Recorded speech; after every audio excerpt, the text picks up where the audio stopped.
So here we are. We with my boy, my mentor, man, Roy Holmes, the coach in full effect. I Thank appreciate you that. for joining me, man. Really appreciate you being here. Yeah, man. Thanks for asking me. Yeah, This is absolutely. this is a cool opportunity, man.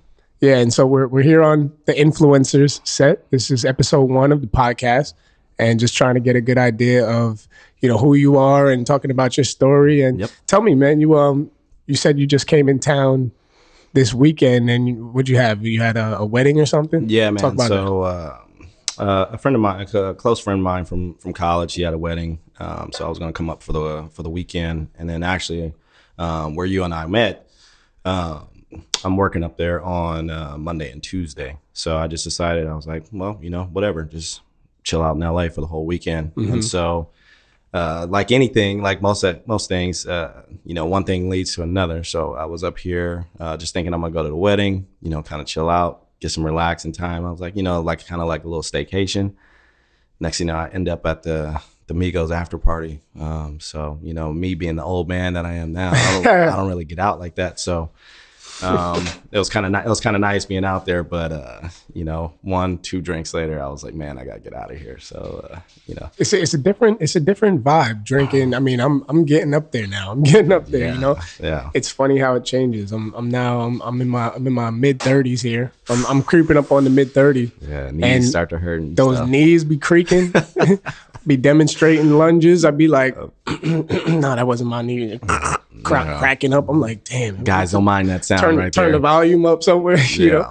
Yeah. Yeah, it's really interesting how the body changes and how it affects everything. And I remember even 2 years ago, just being a couple years younger, and you just really learn how 1 year can make a huge difference in your energy level and in your drive, and how you view everything from 1 year to the next changes. And Yeah, I mean, definitely. I mean, that's kind of the reason why I got into fitness. So I was always an athlete. So I played at a smaller school, played football, different things like that. But like until that's like taken away from you, and you don't have someone that's like really telling you what to do every single day.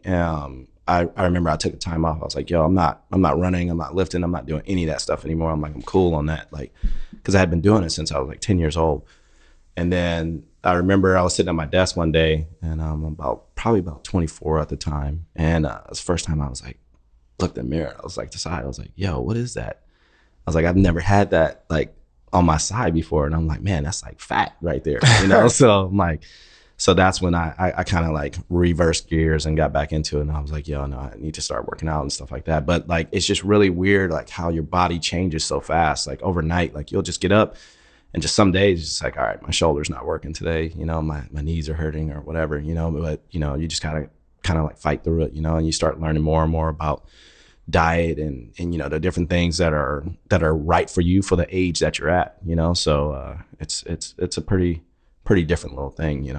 Yeah, you're a real humble dude, man. I mean, I didn't introduce you properly. You talk about who you are, man. I mean, this is one of the top strength and conditioning coaches literally in the country, right here. Honestly. Yeah. That's, I mean, you are. I mean, I don't ever see it like that. Of course. I just, you're a humble dude. I try to look at it as like, I've been given the opportunity. Like I'm a firm believer in like everything happens for a reason. So, of course, like as a kid, like everyone wants to grow up and play football, or play some type of sport or be a pro athlete and things like that. But it's like, dang, mom and dad, you didn't give me the speed that I needed to have to be able to do that. So, so yeah, man. So like, I've been in the industry for quite some time. And, I started off as, coaching high school football.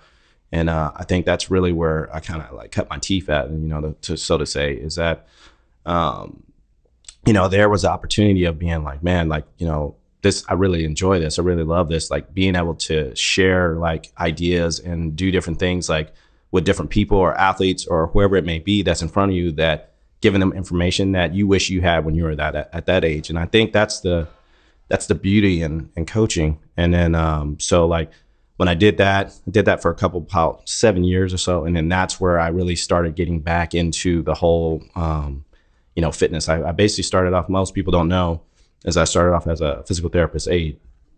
And so I was working. I don't think I knew that either. Yeah. So I was working at a physical therapy clinic out in Scottsdale, Arizona. And, basically at the time I was still thinking about playing football. So I was like, man, I can I could do arena football, I could do Canadian football, and then finally it was just like, yo, bro, like let it go, like you're not going to play football anymore.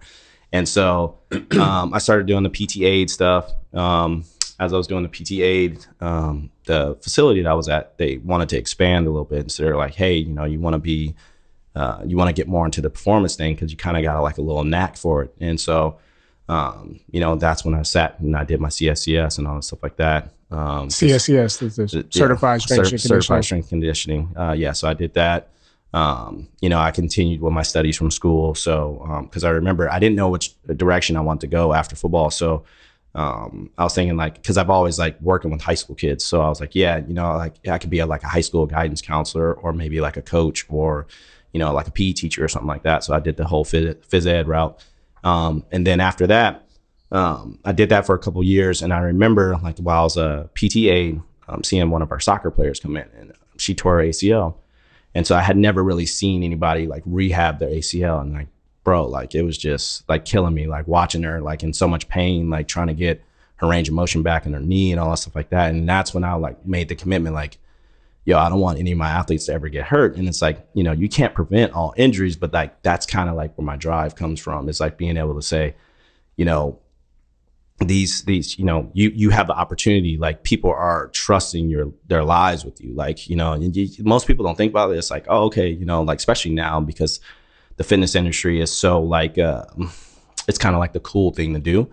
And so, what people don't really understand is like, it's all about like human performance and longevity. And that's really what it boils down to. And it's not just like, yo, I got 6-pack abs, I can do this. Like I've seen a lot of dudes that are like, shoot, who was it the other day? Like, I'm blanking on the name, but like, he's one of like the all-time best fitness coaches and boom, he just dies the other day of a heart attack, So it's wow, like, damn.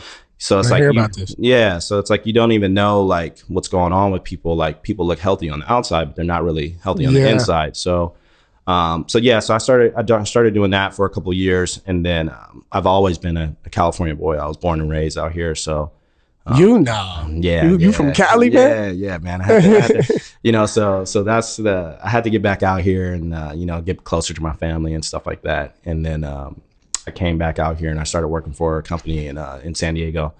So I did that for about a year. And I think that's where I learned the most about like training, because the place that I was at was such a high volume of training, like from like the hours from like 3 to 9 o'clock at night. Like, yo, we would see like 100 to 200 kids a night. And it was like every hour there was like 4 or 5 coaches going. It's a lot. It's a lot of training. Yeah. And it was like, there was this one coach that was there and I probably learned the most from him. And it was just like, the relationship building part. So, again, going back to that whole, like everything happens for a reason. I think certain people are put in your life for a reason, like to teach you things. Like, it's like, okay, if you're weak at something, I'm going to put this person in your life so you can learn from that person, and so you don't ignore that. And like, this guy was like magic. Like when he was up in front of the kids, like all the kids like knew him by first name. Like he would show up at a game, like everyone was like all about him, like, and he was just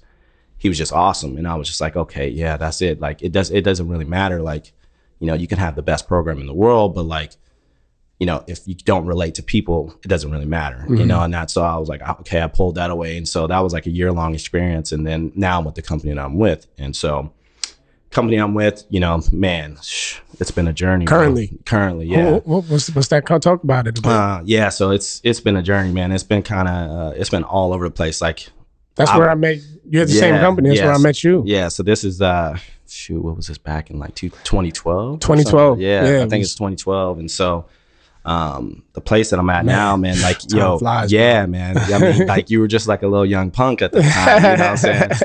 And, it's like, I've always had this thing. And I was just like, I remember when I met you, I walked in the room, I was like, yo, like, where are you guys from? And then I remember you jumped up and you said, yo, I'm, such and such, I'm from New York. And I was like, oh yeah, that's the accent. I was like, you got some grit to you. You got to come with me. And so it was like me, you, and another dude. But, anyway, the company is solid, man. It's taken me some places that I've never thought I've gone. I mean, I've traveled to Switzerland, London. What's your favorite place that you traveled to?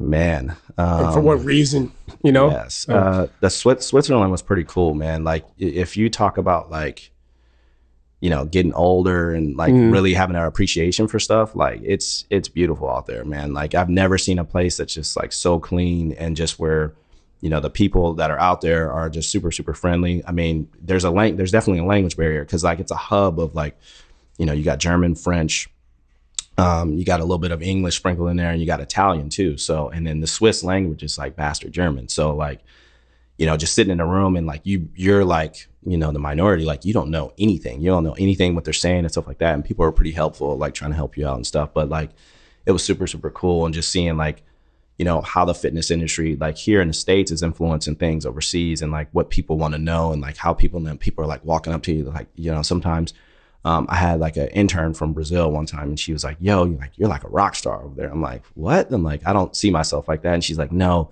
like people are like, DM me left and right, like, oh, you work with Coach Holmes, like he works with this. And I'm just like, yo, that's pretty crazy. So like, but yeah, like Switzerland was definitely that's funny, man. That brings up an interesting point. You know, you talked about being an athlete and a high performance athlete yourself, and then the transition from that to coaching. And, you know, I mean, my own journey playing soccer and doing all that, and then becoming, you know, playing multiple different sports in college.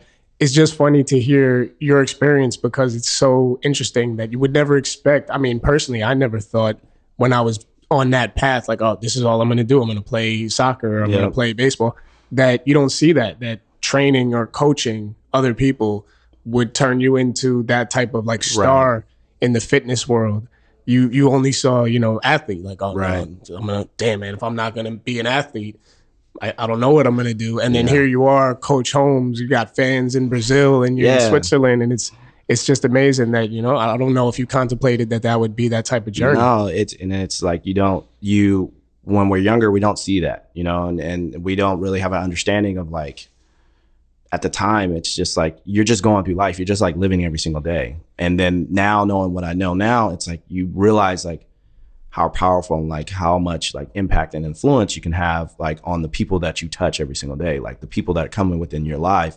And like you can change that, because like, you know, I remember the speeches that my high school coach gave me. I remember speeches like, you know, my pops gave me. I remember the speech that this person gave me, like, you know, good, bad, or indifferent, like no matter what, it's gonna change your path somehow, you know. And that's what the thing is, like, you know, like we all get to this point, and like now, like everyone always looks at the end goal, like, oh, okay, man, you know, like how do I get to where you're at? And it's like, dude, it was a grind. Like you don't even see the grind. Like, you know, I'm not trying to sit here and say like, oh, I struggled, you know, I was like living out of my car for 3 years and like all this stuff like that. But like when you really think about it, it's like, man, like you had to fail a lot before you could even like understand what success is. Like, you know, you had to break a couple of athletes. Like you had to get fired from a couple of jobs. Like you have to do all these different things. Like you have to be told no. Like, hey, by the way, the NFL doesn't want you. Like, like, you know, in college, like my first like real like experience of like true like disappointment was like, hey, by the way, you're a captain on your high school football team for 2 years. Like everyone thinks you're like the man. But by the way, you're not getting a scholarship. You got to go walk on somewhere. And you're just like, whoa. Like, that was like, check. Yeah, that was like the first time, like, you're just kind of like that. So I feel like, you know, all those different things have basically helped me up until this point where it allows you to really focus in and look at it and say, it's like, what's important to you? And like, what do you want to deliver to everyone else that comes in contact with you? So I think that's just, you know, it's just really unique and interesting to really like sit back and reflect. And like, you know, we don't get that, but like every day when you are kind of like going down the street or something like that, and you just see people, they're just like chilling. They're just like kind of like looking off and like blah, blah. Like that's that reflection point of like when they're point in time in their lives where they're just like, man, I've been through a lot. Like I've gone through all this different stuff. What was the craziest moment you think you might have had, that the biggest aha moment, you know, from transitioning from playing and getting knocked down and things like that? Yeah. Is there something that sticks out in your mind, or is it I'll probably say, you know, it was probably back in the day when I was still working in Scottsdale. So most people don't know this story about me, but Where Scottsdale? Now, was that at Velocity or is that somewhere else? yeah, it was this place called the Center for Athletic Performance. Okay. So yeah, Okay. so it was a solid company out there, and they're still growing out there, you know. But you know, again, like I said, they gave me my foundation for where I'm at right now. So yeah, man. So like at the time, like, so most people don't know, like I didn't have my first drink until I was 21, right? And so until then, and then because I was like always like, Athlete. you know, super old school dude, like, Bo Jackson does, 1,000 push-ups, and Herschel Walker does this, and Jerry Rice and Walter Payton runs hills, and Jerry Rice catches bricks, and don't drink catching caffeine. bricks out there, man? Yeah, man. I was, whatever it was, I was trying to get an edge, right? So I was like super, super straight edge. And then like finally I started working in the bars and stuff like that because I was like, I like to go out, but I don't like to drink, but I like being in the scene, so I might as well get paid for it, right? So then, when you start working in the bars, like every night when the bars close, they're like, all right, we shots, and I'm like, nah, I'm cool. I'm about to smash back to the house. Like, I'm good. And the bartender was like, man, you can't let your teammates down. And it's like they triggered that like coaching moment back in me. And it's like, oh, it's always been about team. I'm like, all right, so. Did they use that terminology just to get to you? Yeah. They were like, that's yeah, crazy, man. Yeah, they was like, yeah, man, they're like, these are your brothers. They work with you and like all this stuff like that.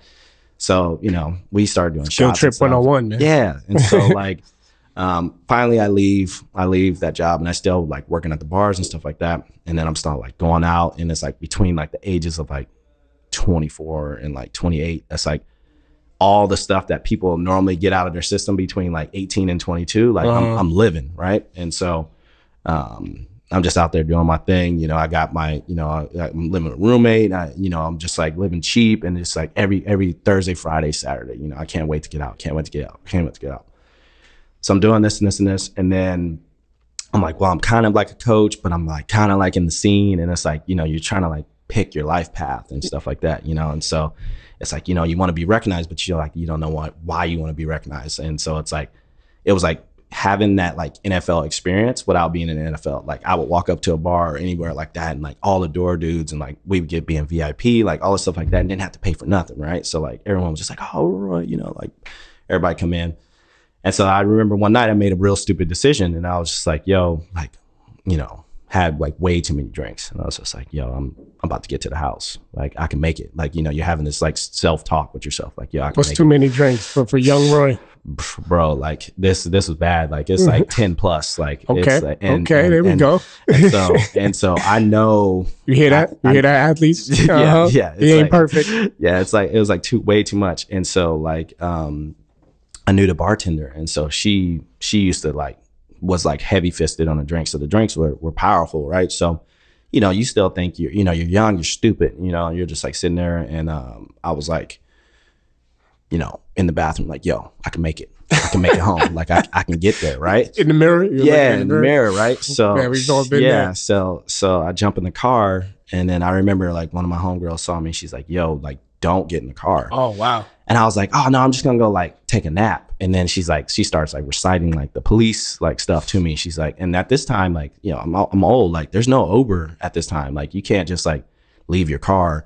And so like, I can tell by the way you say Uber that you own. Yeah, no, Uber. There's no Uber. How you say that? Uber? Yeah, so it's like there's no Uber back then. And so it's like you got standard cabs and all that stuff like that. So I'm just like, yo, like, all right, I'm gonna take a little nap in the car, turn the AC on, because Phoenix, it's like 105 at like 3 o'clock in the morning. Damn.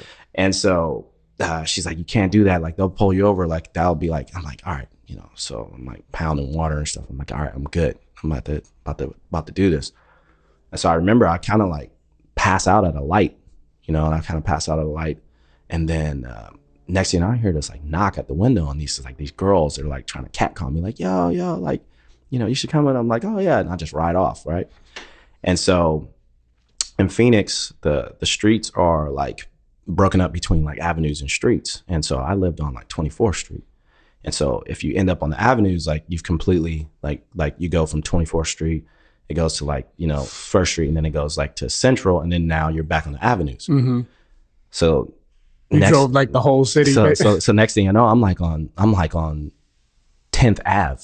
And I'm like, yo, like I'm on the wrong side of town. So then I finally make it to the house. How long was this drive, man? Bro, I don't know. I don't know. And so like finally I make it to the house and all this stuff. That's like commendable. That. That's commendable. And I wake up the next morning. I like got like, that's like it's like a trail of chaos through the house. Like I got, you know, shoes over here, like half my jeans are on. And I just like, I get up and I just like stare at myself in the mirror and I'm like, yo, like you could have killed yourself. You could have killed someone else. Like, you know, like, why are you being so stupid? Like, what is this for? Like, what is this for? Like, this is for what? Like, so the people can say like, yo, Roy, like come in the club, like all this stuff like that. And so ever since then, that's when I was just like, I'm done. And it was like literally at like 28, like, you know, I've still like gone out and stuff like that, but it's always like, I need to know where the ride is going to be at. I need to know what I'm going to be doing with this and this. But that's what was like my moment where it was like, yo, you need to stop being stupid. And if you want to be a real coach, and you want to be respected in the industry like the way you should be, then you gotta dial in and you gotta really do this. And ever since then, man, it's just, you know, it just changed my perspective on everything. I was just like, you know, if that you're gonna self-check moment. Yeah. And so it just really said, it's like, you know, again, like going back to like saying like, you know, people are depending on you. And so like what you don't realize is like what people see and what you broadcast out there, like there's people that are out there that are like relying on your strength. And so when you fall, like they fall too. And like you don't realize like how many people are out there, like, and cause like you think like, oh, you have no impact at all. And like just trying to be humble and everything else like that. But I didn't realize it until like, I was doing like this holiday challenge and I was posting like workouts every single day. Like you do that a lot. You're really good with that actually. Yeah. So I like the, like I like 26 day Thanksgiving challenge. Christmas and stuff like that. So, so I was like doing this like holiday challenge and stuff like that. And then, like in the middle of it, I was just like, yo, I'm like, no one's following this and blah, blah, blah. And so I stopped doing it. And then I got like 10 DMs later on and they were like, yo, where's today's workout? And I was like, what do you mean? And they're like, I'm looking for the workout today. Like I've been following it since then. And like, I got all my coworkers doing it and all this stuff like that. And just because like people don't put like the visual praise out there, like saying like, hey, we do this and this and this and this, like people follow you. Yeah, like, they're watching. Yeah, they're watching you. They look at it as like a public figure. Like I didn't realize like how true that was, especially now, like with Instagram. You know, everyone looks at it as like, oh, okay, I got like, you know, 500 likes on that picture right there. But then like when you post something to a story, then all of a sudden it's like 1,000 people looked at your story. Yeah, isn't that funny, man? Yeah, because it's like much more people. Do you go through the list? And like sometimes I look at them like, dude, I didn't even know this dude was following me. Like I didn't even know, like, and like it's like pretty like other people that are like influential, and it's like, yeah. You know, they'll watch consistently too. They'll be watching those. They on those stories. Yeah, and like soap operas, man. It's like I gotta watch my stories today. I got this one and this one that they watch. You on the list, man. It's crazy, and so it's like, you know, it's like, you know, and I remember a coach that like was following me like from Texas. Like she hit me up and she was like, yo, like you don't realize like how many people appreciate like the things that you do because how authentic you are. Like you'll show like weakness, like, yo, I'm having cheat meal. Like, you know, I'm going to have like 200 pancakes today and like blah, blah, blah. It's a lot of pancakes. That's a lot. I can't eat 200 pancakes, but you know what I mean? Like, but like, and then you have that. And then you also have like, you know, and they were like, just like, you know, keep posting the messages like that. You're carrying a lot of people. And so that's just the thing. It's like, you know, you carry a lot of weight, you have a lot of influence. And I think that's when like, you know, when I met you guys too, when you guys were, you know, back when you were one of my assistant coaches, it's like, that's why I'm so hard on them, you know, cause like I have the reputation like now in my fields, like, yo, if you're going to go work with that dude, like that dude's going to be hard on you. But I always look at it like this. I get a lot of that from my pops. And the reason why I get this is like, look, one day you're going to be on your own. And when you're on your own, like the world does not care about you. Like the world is not going to like turn around and be like, oh, are you struggling today? Like, let me help you out. And so like, I'm hard on my assistant coaches because I want them to succeed. And the coaches that look at that, the coaches that understand that end up having great careers like yourself, like you have, bro, like I've been so proud of you. Like, you know, I look at stuff like you've done on like men's health and stuff like that. I'm like, look at this dude, like this dude's crazy. And I know I always give you mess. I'm like, I mean, I think this might be the first time I've seen you with a shirt on since you was doing, you know, the internship. But yeah, it's really cool, man. Like to see like the coaches that have gotten the message, like at times, and they've told me, they're like, man, coach, there were times like I hated you, bro. Like I really like there were days like I wanted to fight you. Like, and I was just like, yeah, I know. And I'm like, well, look at where you're at now. And they're like, I thank you for that. You know, and they were like days where they were like, man, like no one's really pushed me like that. They're like, you know, my parents pushed me and like, but they've always like just let me just like kind of guide my own path. But like, no one's really been like, hey man, like, you know, this is what matters in our industry. And I think that's where it comes from. You know, it comes from like, dude, I almost killed myself, like being stupid. And then upbringing and all that as well. Yeah. Sounds like you had that backbone in there, and then you went through the young thing that everybody does when you like kind of stray off and do your own thing, and then you have that aha moment, and that voice that you heard growing up is like, I know better than this. I'm better than this. Yeah, and then that becomes the coach version of yourself. Right, and it's like you know, when you know, like I thought about this like quote a long time ago. You know, like everyone's parents always like, you know, you've been in the room like when you're a young kid, and then like your aunts and your uncles are always in there, and you're like, what does that mean? And like, oh, we'll tell you when you get older. We'll tell you when you get older.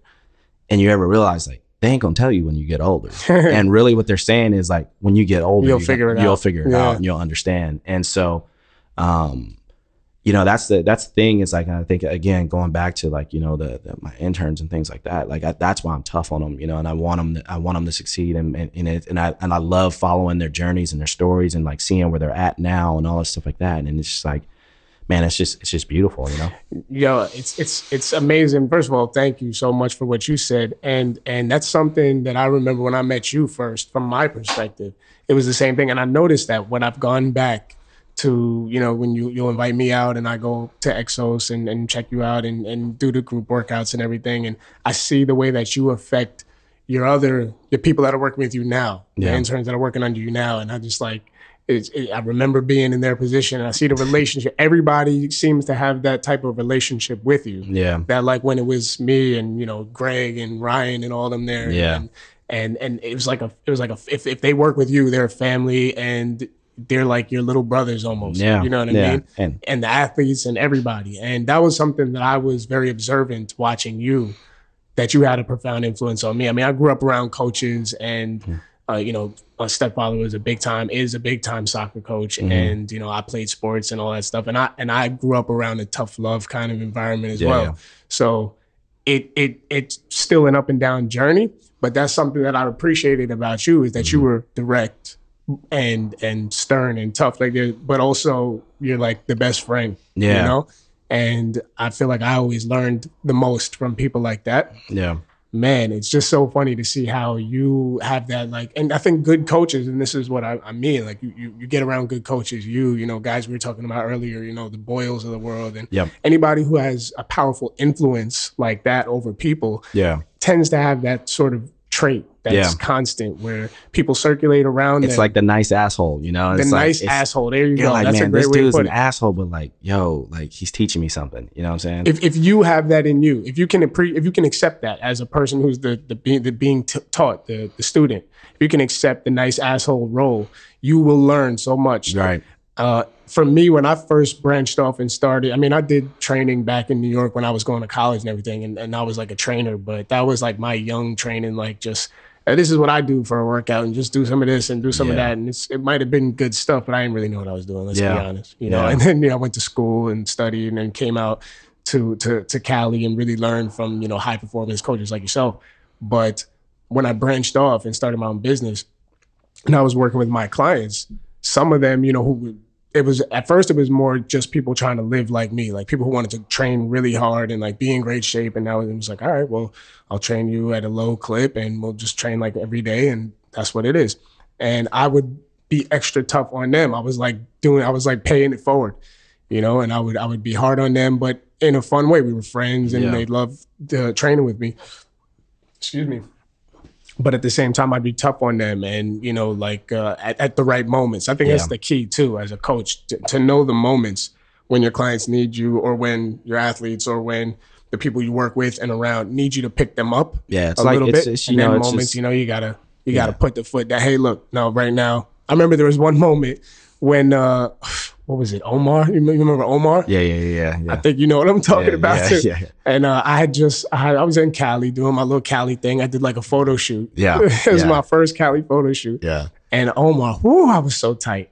Omar goes and prints out because I put the picture up and it went on Facebook. And this dude goes and prints out the pictures and posts them, post them on every rack, at every training rack. A picture. I get up there, you know, Travell and all the athletes. Everybody already calling me Genuine the Bachelor. Genuine the Bachelor. and I forgot the not Morris, but whatever. Shamar Moore and all this stuff. Yeah. You know, no disrespect to those guys. It's a great comparison. I'll take it, but not in the fitness training environment. No, you don't want big, strong athletes running around talking about genuine. So anyway, so he posts the pictures up, and I'm pissed off. I'm tight. I'm like, got my face on. That's all I can think about. It's like rage inside of me like this too. I'm trying to make it here. I'm trying to make a good impression. I'm doing my thing. And here he was like, I felt like that New York came back, that like, man, why you hating on me, man? Why you hating? Yeah. And it got all up in my head. And I'll never forget, like, you came over to me and you were like, hey, man, don't bring that shit here. And I was just like, yo, what's dude all up in me? Like, you were like, not fucking around. You were like, yo, don't bring that shit here. I'm serious. Yeah. I was like, hold on, he's serious. You're not playing. And it was just like, all right. I had to just like let it go and just like suck it up. And then, but I understood, like, it was like, yo, this is like my controlled environment and I'm creating a vibe here. And one, I don't want you fucking that up. And two, I'm trying to teach you, like, this is what you're going to deal with. You're going to have life situations. You're going to have things. You can't bring that into the work environment because, like you said, the athletes and the people around you are there feeding off of you. Yeah. And that's such an overlooked part about training, like the intricacies of it. Like I was talking about, like knowing when to push, when not to push, the atmosphere you're creating, you know, letting people be themselves and be jovial and still getting the work done, which is something you're really good at that I also was always watching you, like, because once I was in the beginning, I was uptight. I was super uptight, like trying to like do everything right, you know. And then I just noticed you had this like really relaxed way about it, like where you could just be standing over there chilling, but you're still you're moving the session along. I mean, I think it's a thing that a lot of like young trainers take for granted of like what like a trainer is or like what a coach is supposed to be. And so like it bothers me, like, you know, I'm the old man, you know, sitting on the porch now, like yelling at everybody, like, get off my, get on my, be that dude. I'm that dude now. And so like it bothers me, like I'll go into, like I like going into other environments and just like observing other coaches. And you know, there's not enough like of balance between like leisure and like technical skill. And like now we have this like new thing of like coaches are standing next to their athletes and they're just getting crushed. And they're sitting there texting people or like, you know, or like, you know, they're sitting there like eating a snack or like they have like coffee in their hand and their athlete is like over there doing like burpees and like box jumps and like just ridiculous stuff. And their coach is like not giving them any feedback. And I'm like, yo, this person's paying you money. And they're not paying you money for like for you to stand there and just like BS with them. Like, what are you doing? Like, give them something, you know?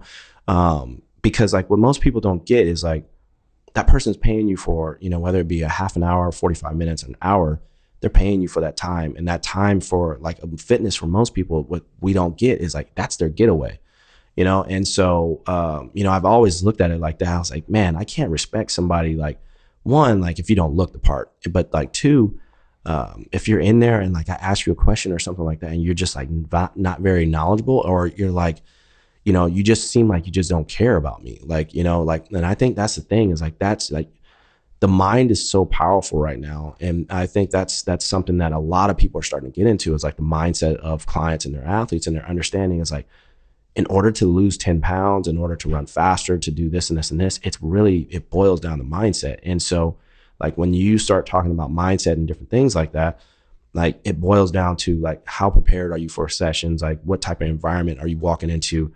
You know, how do you evaluate your clients? How do you talk to them? Like, you know, what are the terms that you're using? Different things like that.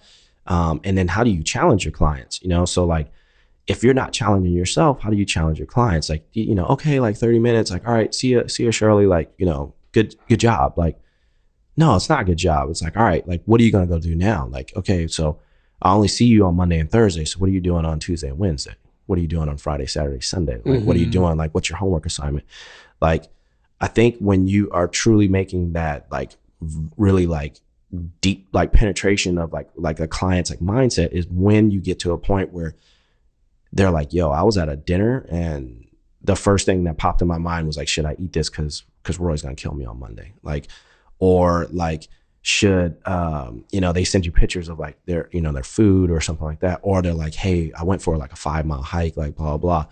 Like, that's awesome. Like, you send that stuff and you say, hey, you're killing it. Like, that's impact, but like, that's what keeps people going. And I think that's why I've always had that mindset and mentality and like trying to create that environment. And then, another word that gets thrown out a lot is culture, of saying like, hey, we can have fun around here, but like when the lights come on, like, we got to kick some ass now. Like, we got to, people are here to lose weight. People are to get faster. People are here to do this and this and this, because at the end of the day, we see it in every aspect. When people lose, it's going to be the coach's fault, like, as much as you're like, hey, like, I didn't give you the cake, like, I didn't tell you to do that. But like, at the same time, like, you got to think about it as like, did you do everything in your power in order to like, basically like, set them up for success? Like, what was the environment that you put them in?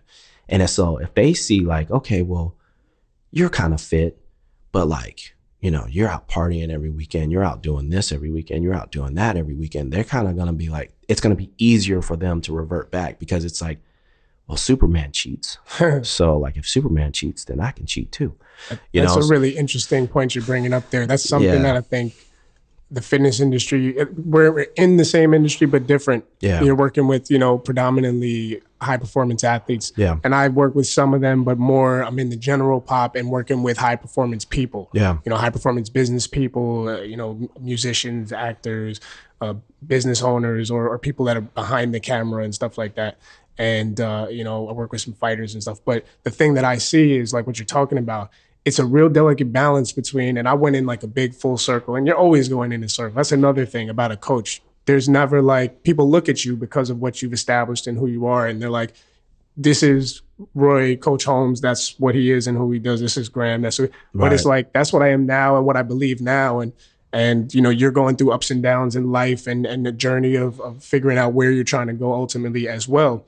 And it's like, how do you walk the tightrope between doing that and still kind of projecting like a steady kind of influencing image or voice for your clients? Yeah. And I think that, or the tough thing, especially with Instagram and social media now, that your clients are not just your clients. There's other people that are following you, and they're from a distance observing what you're going through. And I think the tough thing of, when you're like, in the beginning, I was trying to be very, this is it. I'm all about that life type of hashtag that's going on out there, which is you have to be the culture. It has to be a culture. It has to be a lifestyle. But at the same time, just like an athlete, I think you have to also understand that people are going to have a life also. Yeah. So it's like, how do you convey the message of having that because I've ran into a lot of people that would be like, oh man, and this is something that bothers me, when people say, I can't, or don't, they dismiss, they don't want to be fit, because that means they have to be like all about it, and that's it. They have to put their meals in square cubicles, you know what I mean? And that if they can't, if I can't eat a pizza ever, then like, and they like downplay and degrade living a healthy, fit lifestyle, which is ridiculous. Yeah. Because to them it means never eating that, or only eating bland food or something. And that's crazy. It's something that people talk about all the time now. I mean, it's balance, as simple as it is. It's like, it's finding balance. Like, I think the old quote goes that, anything that made you smile can't be bad, and like, when you start thinking about that, it's like, dude, if you put in the work, like, I'm eating clean, 5-6 days out of the week, like, yeah, go ahead, have a brownie, like have a drink or two with your friends and stuff like that. Like, do that. That's great. But I think is, again, going back to balance, is like, what people don't get is like, you can't be an all or nothing type person, because otherwise you're going to end up going crazy. Like, so some people are like, yeah, like I can't drink, I can't do this at all. And it's like, well, unless you're like Men's Health ain't calling you at no point in time, putting you on the cover. Mm-hmm. So like, as long as your blood work is good, as long as your family life is good, as long as, your work life is good and all this stuff like that, like, you're doing fine. Like, like you're good. You know what I'm saying? But like, there's certain people, like no one is paying you to run 4.40s, you know, no one's paying you to look immaculate, you know, and even people that are going to be on the cover of magazines, they have to have downtime too. Absolutely. Like it's a struggle, bro. Like, you know, you're like, dude, I can't, like the human body is not meant to be 4% body fat all the time. You know, like you start getting sick easier, you start breaking down. And like, I think that's the thing is like, so many people are influenced by social media, the magazines and different things like that. They're so uneducated that they're like, man, I like, this is the only thing I can do. But it's like, you know, you're smoking a pack of cigarettes, like you're doing this and this and this. Like, no, you can't do that. Like it's overall approach. And so like, I think like a lot of times like people jump on the fads, like right now, everything is keto. Like, you know, everyone's keto, oh, I'm keto. And it's like, if you go back a few years ago, everyone was paleo, everyone was Atkins. But no one gets like the point of it is like, all it is like calories in, calories out, you know? And it's like consistent habits. Yeah, consistent habits. And it's just like people are always like, so Roy, like, you know, what do you think about this workout program? I was like, do it. Like, they're like, Roy, what do you think about P90X? What do you think about insanity? All this stuff like that. I'm like, do it. And they're like, you don't have a problem with it? And I was like, yeah, like I was like, I don't have a problem with it, but if it's going to get you to move and do something that you weren't doing, you know, 2 days ago, then fucking do it. Like, who cares? Like, go out and do it, you know, because what it's going to teach you is a couple of things. It's like, but what people don't get is the message. It's like the skinny jeans challenge or the P90X. P90X means 90 days. Like, can you commit yourself to this for 90 days? And that's what people miss. Like, they keep seeing the tip of the iceberg of like, God, I'm going to be hot. I'm going to be great. All this stuff like that. But people don't look at it like what's underneath. Like, okay, like you being hot and being great, like what is it going to do for you? Like, what is it going to do for your mindset? Did it change your mindset? What did you learn from this program? Or after the 90 days, now you're like, yeah, it's a key right there. You're like, now what do I do? You know, it's like, bro, you didn't learn anything during that 90 days. And 90 days told you like consistently, like small, consistent gains over a prolonged period of time. That's fitness and that's performance, that's health. Like that's what people are missing the message on. And you know, so people just jump from program to program to program. And then, you know, 1 minute you see them like, bro, you look good. And then like, you know, 6 months later, you're like, yo, you put on a little weight. Like, is everything all right? They're like, man, you know, I'm just doing this and this. But they didn't learn from the program is that like, hey, by the way, life is not going to stop. You know, your work life is going to change. Your family life is going to change. Like, oh, now you got 2 kids. Now, how do you work out? Do you make a garage gym? Do you do this? Do you do that? Like, what are you going to do? Or how do you integrate your family into that situation? And so I think, you know, a lot of people just mistake and don't have an understanding of like how important balance really is. And then again, like, you know, the mental aspect of it, of being like being able to plan your days and being able to see where the failures are going to happen and being able to say like, hey, you know, I got all my food and everything, you know, kind of mapped out for my family. This is the lifestyle. This is the nutrition plan. This is what we're going to do. But then at the same time, you're like, yo, we're going to get invited to that barbecue. And like, I'm not passing up on the ribs. Like, you know what I mean? So you got to accept that those moments are going to happen. Like, I mean, it's great. I was never growing up. I was never an organized, plan it out type of guy. I was never that. I mean, even when I came to Exos, having been in school and study, I was just like, well, when it's time to have to get stuff done, you just get it done. And also, I think for athletes, you know, always having a team, a practice, a thing set up for you. You don't realize that when it's not set up for you, how hard it is to manifest that on your own. And that's something that I had to learn to relate to my clients that weren't athletes, that it was like, you know, in the beginning, you're like, another misconception from trainers that I see that bothers me a little bit is I see trainers giving that message. I don't think people are so uneducated now. I mean, as I think they're miseducated. Yes. Yeah. Because there's so misinformed. much misinformed. Yeah. You know what I mean? There's all that, if you really wanted it, you would do it. I mean, that's true. There's discipline. There's, if you really were about that life and if you got to make that change, but you got to look at it from a different person's perspective and see that this client they're not used to having, you know, that discipline being enforced on them or vice versa, or they were an athlete or they were something and it's not there anymore. And when you see that struggle, you kind of have to relate to that and realize, you know, but whatever. But anyway, what I was trying to say was I was never that guy. So when I saw my clients, it was like, okay, I'm not organized. And when I learned being around you and, seeing how structured that environment was, it was like, as a coach, not as the athlete there. Yeah. Yeah. And then building my own business, I started noticing that reading books on it, and all of a sudden I became this studious person where like my clients, I was with one of my clients on set of a movie for 3 months, and I was, making all the food and doing all this stuff. And it was such an aha moment to hear her compliment me and call me, man, you're so studious. And it was just like, I wanted to be like, psh. Like who you talk about me? No, I'm not that. Guy. Yeah. But it's like, that's who I've become. Like this guy, and I continue to become more. And the more every time I stray away a little bit and like think I got it, because those things will keep you at center. Like that is, if I give anything to a client or anything, it's those things. And when people ask me, what workout should I do? What diet should I eat? They'll text me, hey, Graham, what do you think about this supplement? Or what do you think about this food package? Yeah. And, the answer is always like, man, I can't say. The real answer is like, hey, man, I don't, it depends. I don't know. It depends. Like, that's really, nobody wants to hear that answer, but that is the answer. I can't tell you that this is, I try not to use the words good or bad, or healthy or unhealthy, because they're way too vague. It's so much more complex, but you got to give them something. So I'll ask them, well, what are you trying to accomplish? Which was your number one line. I remember you used to have me doing these little assignments where it would be like, yo, right, this is a hypothetical scenario. We got Jill. We be sitting in all like, we got Jill. Jill plays hockey, you know what I mean? And she's training in the off season and I want you to come back with a workout, with like a 6-week workout or 8-week or whatever, just a workout. And just you tell me what it is. And I'm like, you didn't give me any information. He's like, no, you tell me. I'm like, and I'd come back and I would go back to the room and I would try to, write the perfect workout. And it was all this, and we're going to do moves that Roy did earlier. That was dope. Move that body. So, all right, we're going to do that. We might do a single leg and, make it all, and I'd come back like ready to hear like some critiques on the workout. And you'd look at it for 2 seconds. You'd be like, so what is this workout? What is this about? Like, is this off season? Is this during season? Is this Jill, she knee surgery? Is this recovery? And I would just be blank. I'd be like,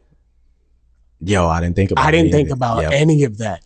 And it was like, that's what I'll tell people now is, hey, look, I've trained at, these different places and I'm constantly learning and re-educating. But the most important thing I learned, and this is something that we're pretty much talking about here, is that Exos taught me, and really you taught me, really was methodology. Like, what are you, more important than the workout, than the diet, than any one thing, is what is your methodology? What are you trying to accomplish with this? Like, what is your life going to be? If it's going to be, train twice a week, and if you can define that in a way that makes sense moving forward, and you have a grasp on why you're doing that and what goal you're trying to reach, and that's for you, then that now is a great training program.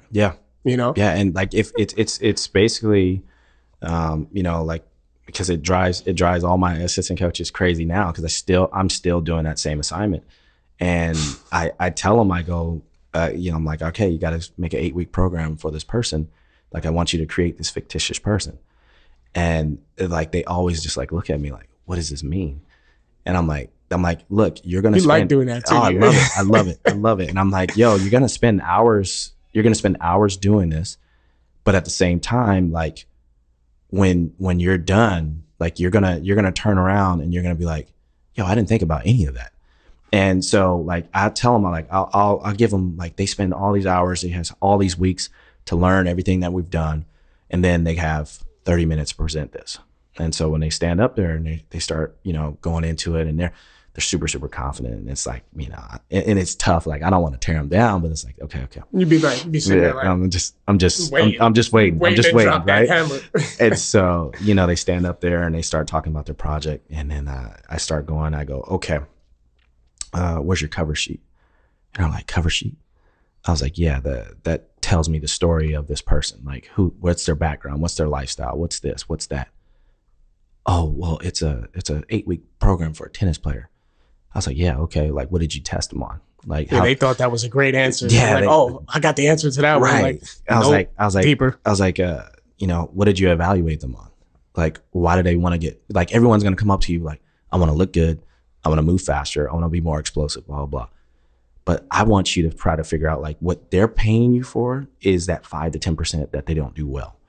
And so like, you got to think about it like this. Like I've trained like Heisman Trophy winners. I've trained, you know, first rounders. I've trained, you know, the first pick in the draft, you know, but how did those guys get better? Because they're already considered elite. Like no matter what, that guy was going to go number one, no matter what. But how do they get considered to be elite? And so every year when they come back, you got to be like, okay, well, you know, what do you not do well? Like, okay, you're aging now, you know? So like, how do I keep you explosive? And it's like, well, I stopped lifting weights. It's like, bro, you can't put any power in the ground if you don't lift. But then also it's not just lifting. It's like, okay, now can you move heavy things fast? All right. So now can you move something lighter and do it for an extended period of time? And then people started like, well, how do you figure that out? I was like, well, you got to test them on that. Mm-hmm. And so I think, can you recover from those things at the same rate? You know, do we have to change the output or, you know, the volume of the workout? Right. And it's something that you mentioned earlier, like you said, you were on set with somebody. And what goes into that is that they're doing hours and hours of filming. Right. And so like people don't get is like, what is the lifestyle of that client? Mm-hmm. You know, so sometimes people think like, oh, okay, well, I can't eat sugar. I can't do this. I can't do that. Yeah, all the time. That's what. Right. And they think that they go straight to the things they got to pull out and cross off the list. They're like, oh God, you know, this is why I always fail. And you're like, well, no, you're not failing because of that. But I have to figure out how to make this a part of your life, like your life plan. Mm-hmm. You know, Susie, if you like drinking wine straight, okay, you're going to drink wine, but you can't drink wine every night. Mm-hmm. Can you make that commitment to me? Yeah, I can do that. You know, and so I think like going back to that project, like that's what people don't get is like, that's the extent of it is like, you know, how deep it really gets, like how like invested you are in these clients. And I think that's scary for some clients. Some clients look at it as like, yo, like I'm stealing right now. Like this dude's only charging me $150, but like he's giving me like $1 million worth of programming. He's giving me, you know, hundreds of thousands of dollars. Like, yo, this is crazy. But like, you know, so you have to have that balance and you have to have that understanding is like, that's what people are coming to you for. And that's what's going to set you apart from the other trainers that are out there. Yeah, there's some amazing trainers out there. There's some, you know, there's chicks online. There's, you know, guys online. They have amazing bodies, all this stuff like that. They move well. They do this and this and this. But they have a hard time getting that to other people. They have a hard time. Like you see them and you're like, dude, why are you not where you think you should be? Like, why are you not training at that gym? Why are you not training at this? And then their excuse is always like, oh yeah, well, that's not for me. And it's like, but you do really want to do that. Like you do, like you wouldn't post a video every single day if like, that's not what you wanted to do. And so, you know, it's just getting back to, it's like, you know, it's hard. Like it's investment. You know, I had a coach come up to me and they were like, man, like the thing that was good about you is like, you used to always come to all of our games. You know, and it's like, that's huge. Like you hear a lot of athletes like that, like, yeah, you know, I want to thank my mom. You know, like my mom, no matter where I was playing at, she'd always travel. Like, yeah, you can kill your athletes, you know, but like show up at their picnic, show up at their, you know, they give you a Christmas card or they give you this and this and this. And like, when you show up at those different functions, like that person knows you're invested in them. And so I think that's the thing, like I pull back from that project is like, that's what I'm trying to show them. And it's like long lens approach is like, hey, this is the investment that you're making with people. And if you're not making that investment, then people don't care, you know? That's such a, man, I mean, in a nutshell, that's kind of what I always admired about you and tried to like kind of take and be like, wow, like, this dude really gets it. You know what I mean? Because like when I say like your assistant coaches now, that's the vibe. You can just see it. Anybody who's around you that they have like that connection. They feel invested in you. That they'll keep in touch with you down the line. That's how I got clients now. I haven't trained for a few years now that will still send me stuff and you know, will comment, hey man, you were the best this and you were the best. And it was like, that girl that I was working with on the movie, that was a turning point in and we're always learning. We're kind of figuring it out. But at that time, I was really just like figuring it out. I had never worked in that environment. I'd never been on a movie set, you know, and I knew my stuff kind of, so to speak, but like, this is a different environment. And I knew enough at that point to know that this is a different environment. You're learning. You're learning as we go. But you know, you have your fitness, your trainer face on, like, okay, I'm fit and like the workouts are great and I'm here and it's like, I got to hold it together, you know? Right. But at that moment, I think is when my studious went through the roof because, Yeah. like you said, you brought up such a great point that I think a lot of trainers struggle with. And I actually, in my master's nutrition program, I kind of learned more about this. About they say, about firing clients, so to speak, Yeah. like or blaming clients or becoming too invested in what you expect from the client Right. to achieve. That's your goal for Yeah. them. And you have to oftentimes take your goal out of it and figure out what is their real goal. Yeah. They might say their goal is XYZ, but on the surface, that's Yeah. like the interview answer. Oh yeah, man, I want to get in the league, or I want to lose this They're amount of telling weight. you what they think you want to hear. What they think you want to hear. Yep. What did you eat yesterday? Almost all the time, people are gonna. It's like you're their parent. They're gonna lie, not because they're liars, because they're trying to, get your respect. Right. And they don't want you to feel bad. They don't want to feel bad about themselves around you, or that you're judging them.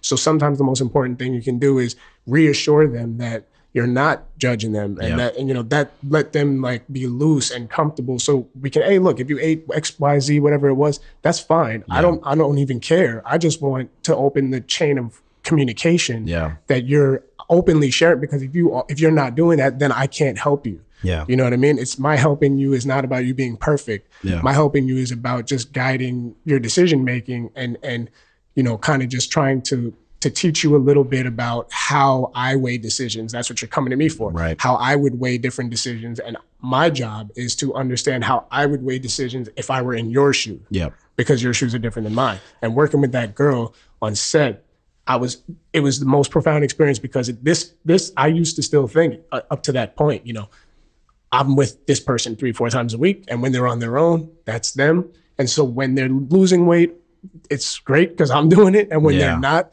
it's because they're doing it. Yep. They're not eating right. Oh, come on, how could you eat that on the weekend? And I wouldn't say that, but in my head, it's like, you gotta sacrifice. You gotta make that. You gotta be about this life, man. Joke with them or something. And I thought that was kind of like enough, but inside, that eats away at coaches, I think, because deep down, your goal is, if you really love this shit, your goal is to influence somebody to help them out. And when you're not helping them, when it's not changing, even if it's their fault, internally you feel responsible. Yeah. I remember you would always freak out on testing day, because your thing was like, man, if one of these guys get hurt, it's on me, whether it is or it isn't. Yeah. You know what I mean? And so if a client, she's on a movie set, this is my first big thing. It's like, she has to look good. She has to perform good. And if she doesn't, I'm now here, controlling everything. It's really on me, And she was. I had it all planned out. We had a scale that was feeding the information directly to my phone. I was making the meals. I was in the crafty truck. Like, nope, she can't have this. Nope, none of that. I was bringing crackers and tuna fish, because there's not much stuff in there. And she did really good. Much respect to her. She put up with it, and I was trying to be as loose as I could. But what I did notice was that when we would have our free days, we were in New Orleans, by the way. Yeah. Oh, man, it's tough to eat good in New Orleans. I mean, everything is fried and everything. And when we'd have our free days, it would be, like binge central, and it would just be like, it got to a place, she was doing great, but it would be like an up and down thing. Yep. And I started taking some of the downtime when she was filming and stuff to be like, man, I gotta learn some more right now about, like behavioral psychology, basically, and really understand why that is. Because I used to think, like I said, that it's, oh, well, they're eating their meals on their own. But if I'm here making every meal except one or two, and then on those one or two, it's still gonna, first of all, what if I'm not there? That's number one. And number two, it's on me. I feel unsuccessful. I feel like I'm not doing my job if you are, for whatever reason, not succeeding in the long term. So going back and really, really kind of checking my ego and being like, man, I got to figure out how to influence clients when they're not around me, and figure out how that's going to work, and like monitoring them and things like that. But you can't just monitor everybody. Like, all right, you're going to text me pictures of your meal. People are going to be like, yeah. And then you're going to chase them. But I think you're nailing it right there, and you bring everything back full circle. Is basically what it's saying is like, it's habits, and that's what we're trying to do, and that's what we're trying to do in this industry. Is like, we're trying to impact and influence people, and we're trying to make them understand their own personal habits. If I'm not there, if mom's not there, if dad's not there, like, how do your habits change? Like, who are you really? And what are your true like expectations of yourself? You know? And I think that's like, cause I like when you were saying that stuff, like it brought me back to a story. Cause like I fired a client one time. Like when I was doing more fitness stuff, like I told a client, I was like, you're making me look bad. Like I basically said, like, you know, you're going out and telling people you have a trainer. And when they ask, you know, who you're training with, you say my name. And then people are judging you and they're looking at you like, hey, she's putting on weight. She's doing this. She's partying all the time. Like blah, blah, blah. I was like, you're a reflection of me. I got to fire you. Right. But then I was like, dude, that was the stupidest thing you've ever did in your life. Like I like regret that, you know? And the thing is like, one, you're losing a friend as a client. Right. Two, what it is that I didn't need to fire that client. I needed to just be like, hey, just like your mom and dad would do, is like, I'm going to tell you what's right or wrong. It's up to you to pick it out. And like, okay, I'm going to tell you that's hot. Don't touch that. You burn yourself. Oh, okay.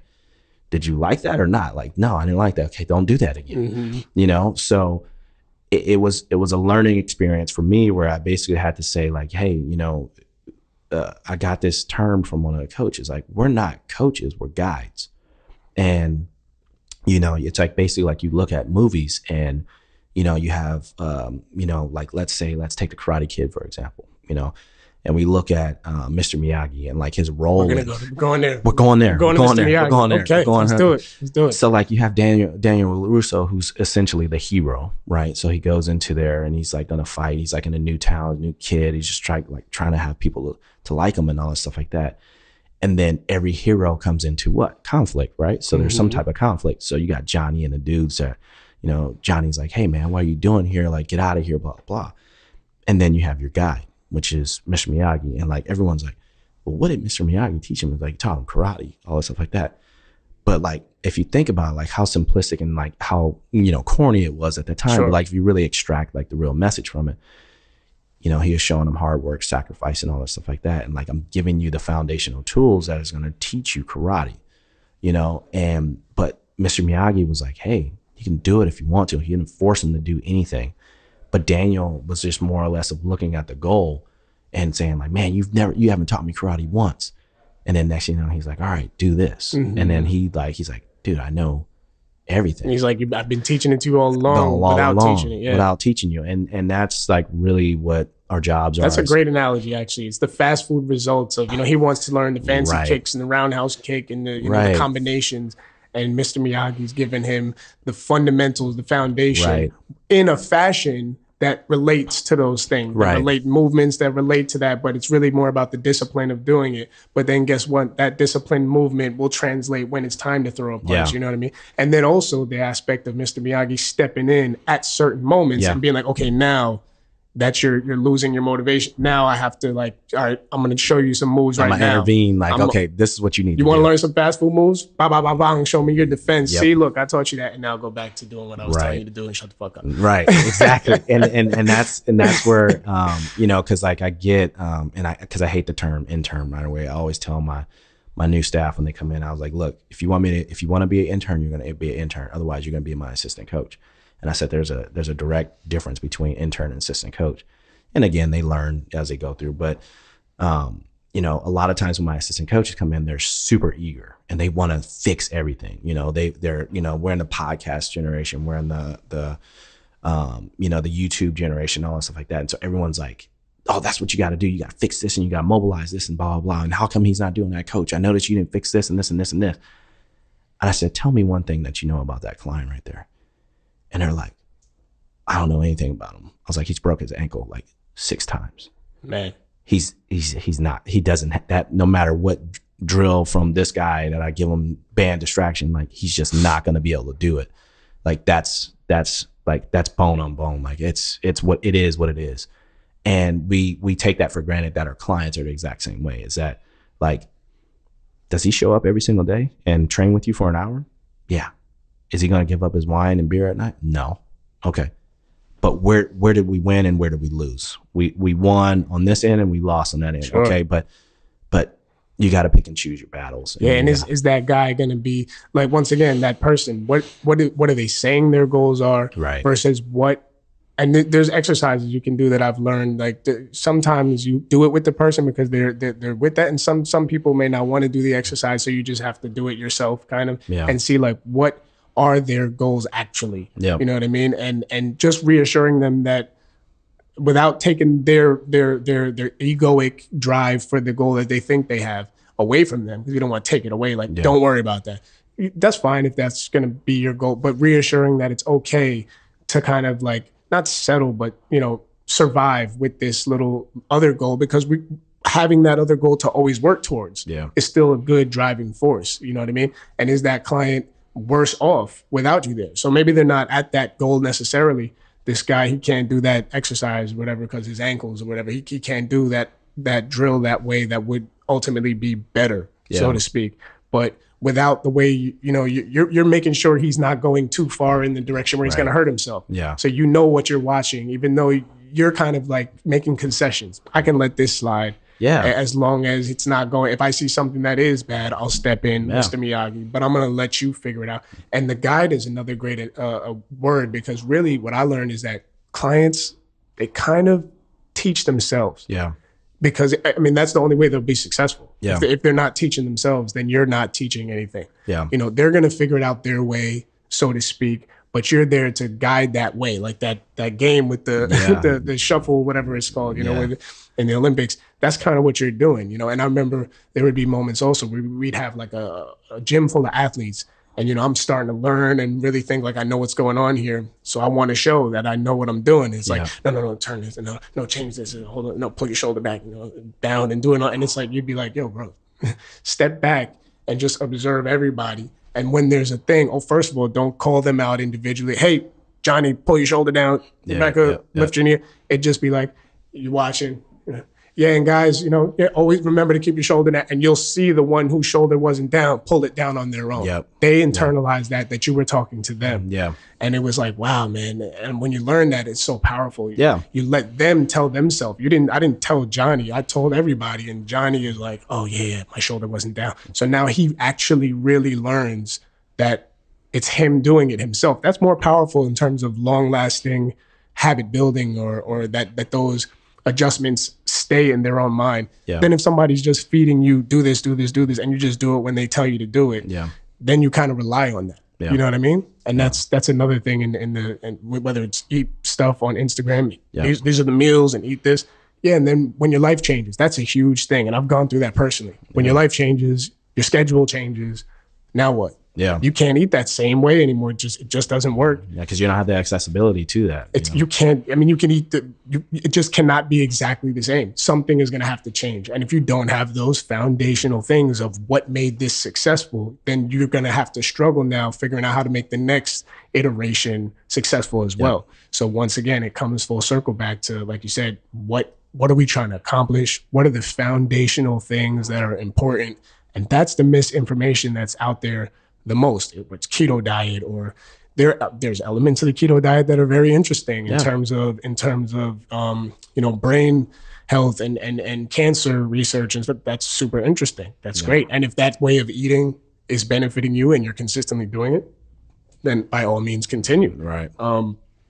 But the thing that bothers me is don't go around though and make it that this is the only way to eat, because humans were meant to eat this way, or meant to do it.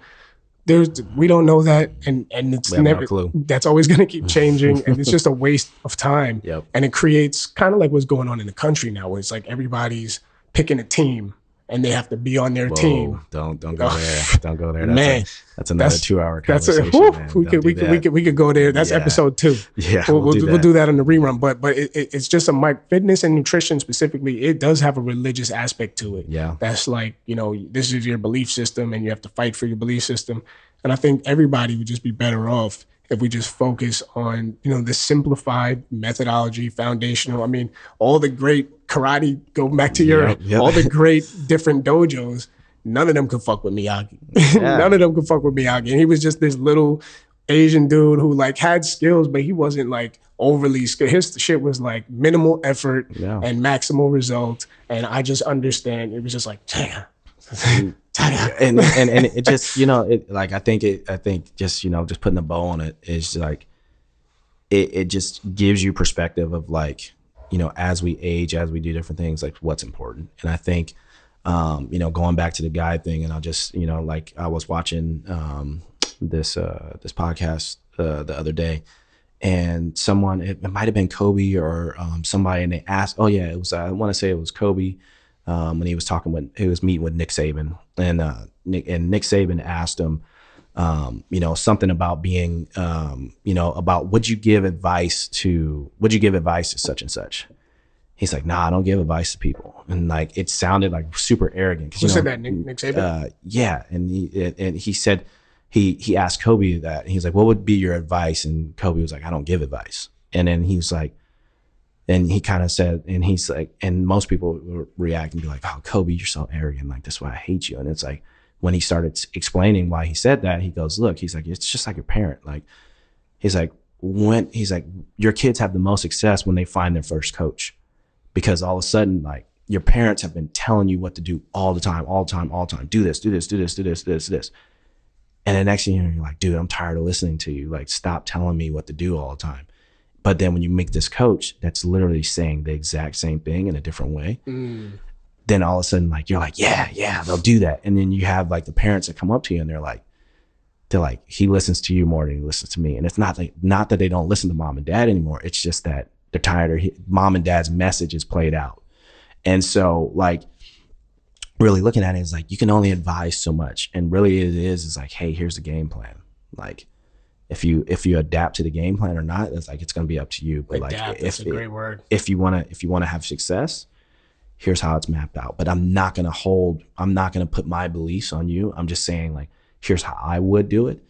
And then also making people's decisions simple. And I relate it back to like, presidents, and I relate it back to like Steve Jobs and stuff like that. Cause I look at like people, like most people look at those people and they're like, oh, they make millions of dollars. And what did they do to do that? And I think the biggest thing that I extracted from that was like simple decisions. Like, if you ever notice, like, certain people that go up on stage, every time they present, they have the exact same outfit on. You know, they have, and there's a thing, and it says like, well, why do they have the same outfit on? It's like, I have to make too many decisions throughout my day, and one of them shouldn't be what I'm wearing.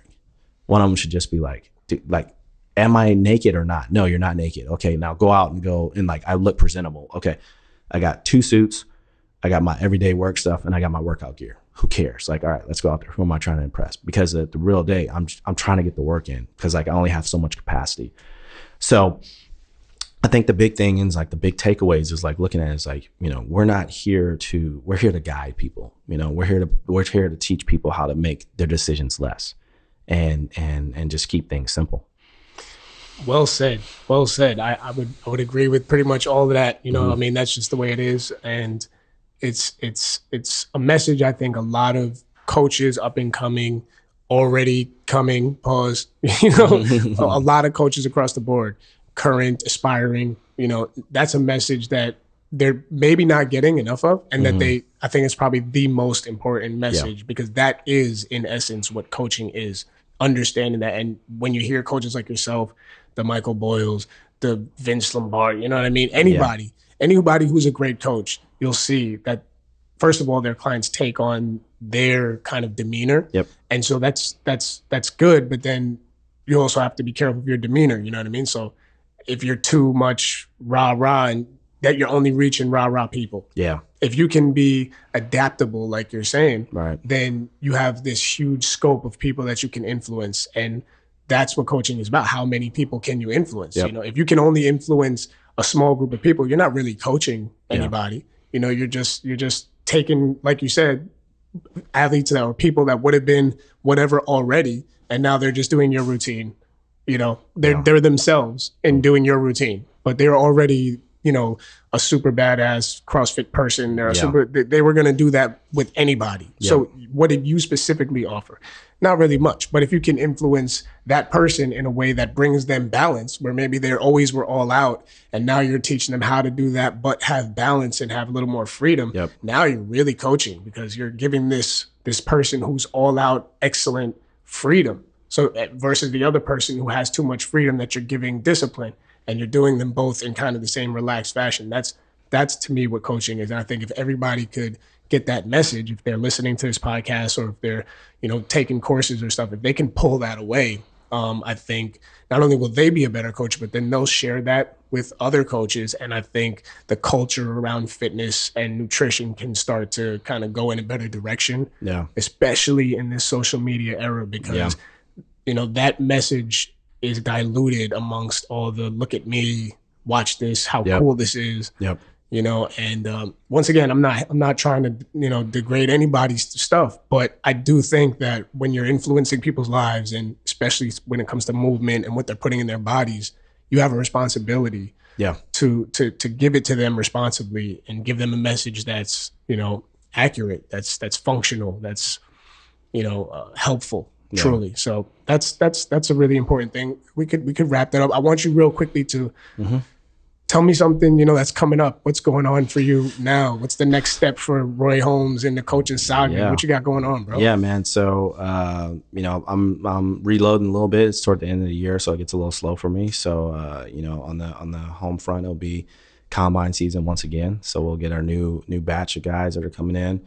I'm working on, potentially, riding up to start my own podcast like this. So I think this was some good experience. Getting those reps in there. Yeah, I gotta get the reps wherever you can get them in at. You got a lot to talk about, so you're gonna. Yeah, and I I've been dabbling a little bit, thinking about doing a book too. So I think I might something that's a little bit more some of the subjects that we were talking about, like mindset and different things like that, but more or less of like, kind of like more of like a blueprint of like, here's where you're going to be, and it's going to suck. And also like, if you really want to be there, like, here's going to be the fruits of your labor. So kind of like giving coaches like a it's just layout. Advice, man. It's like this, like, like I think at the end of the day, we all look at it and said like, what was our mark? Like, what do we leave on the industry? Like, did we make things better than what it was before I left? And I think, since I've hit that, the so-called halfway point, and, as being an old man now, like, I think I look at it as like, yeah, man, I want to make sure that, I have that. But you look exactly the same, so. Yeah, I'm like a vampire, bro. So, what about, if you don't mind sharing, personally, where you at personally? I mean, you don't have, there's no little Roys running around. Nah, man, nah. So, you ain't wiped out, see no rings on the fingers. No. Rings is good. Rings is good. We're working on that aspect. So, okay. Yeah, we're working on that. That's a work in progress. Yeah, it's always a work in progress. Hey, we didn't get there. That's another episode too. Balance, right? That's another tough aspect about coaching that we didn't get into that we'll talk about another time. But, how do you balance ambition and self-improvement and coaching and responsibility with a lifestyle, with, some significant other of some sort, or, a family. And that's a whole different challenge that, personally, I haven't really had to face yet. But I've had moments where it's like, all right, my business is going great and I'm in great shape and everything's great. And I understand that I want to learn how to do that in a little bit more relaxed fashion, or I'm never going to be able to sustain, a really good connective type of relationship, or have a family, or I'll have a family and be the guy you work too much. I don't want that. So I've tried to like, all right, let me ease off the reins a little bit while still staying. And then it becomes a balancing act. That's a skill in of itself, like we're talking about. So, at another point in time, perhaps, what we could definitely dive into that, because that's another message that's really, really, really, really important. I remember one time you asked me when I was about to leave, I'm getting chastised. I got to get up in the mic a little bit more, but I was in my fallback mode.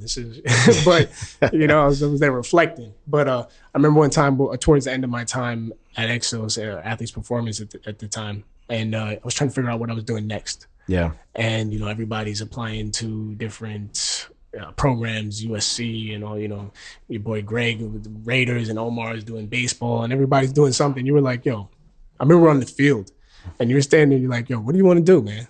And I really didn't know, you know? And you were like, you want to sit around, you want to train chicks all day, bro? Like, what do you want to do? Like, that's an important thing. Like, what do you want out of this? Don't just do what you think you're supposed to do next, or what you have expected. You're going to put too much on your shoulders, What do you want to do? And that's something I think, which always changes as well. You got to figure that out. So that's a topic that the personal aspect of what people want to get out of their profession and how it changes. I wasn't thinking about Instagram promotion and all that stuff. Now that I'm doing that, and then now I'm starting this podcast, and where do I want to go, and how does that look, and the lifestyle design of your profession, man, it's like this is the real thing now. I mean, you put that in your book, man, because you definitely helped me a lot with that, and that mindset is. I can't think of anything more valuable than that. I'm glad that now in culture, especially the younger generation, is finally like really appreciating the importance of that. Things like stress, mindset, relaxation or recovery techniques, things like meditation and yoga. And I remember when I was younger, yoga. Yeah, come on, man. Yeah. Come on, buddy. Like get out of here with this yoga. But that's the real shit. Like you need that balance of like centering yourself and like.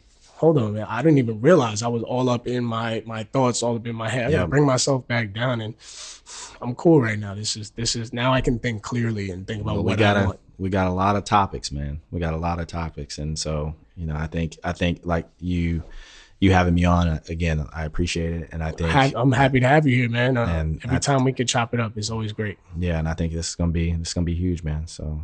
No, kudos to you, man. Much respect. It's a great talk, and I'm gonna keep my eyes open for that holiday challenge. I want to see that holiday challenge out there. We'll see. We'll see if it's coming out. I mean, if you don't do it, I might have to carry the reins for you, man. I might have to pass that over. Pass that over, man. But I'll keep it posted. What's your Instagram? Throw out your Instagram handle and everything. It's Coach_Holmes. Coach_Holmes. And that's across the board. Twitter? Do you do Twitter? Twitter, Facebook. Thing. Yeah. Okay, so everybody, check out Roy. He's really an amazing coach, and really above all, just an amazing person. And I'm happy that you were able to come and spend some time and chop it up. And thank you for everything I've learned from you. And I hope the new guys coming in, I hope they're ready. Be ready. I hope they're ready. But yeah, man, we'll do this again. All right, appreciate it, man. Thank you. Awesome.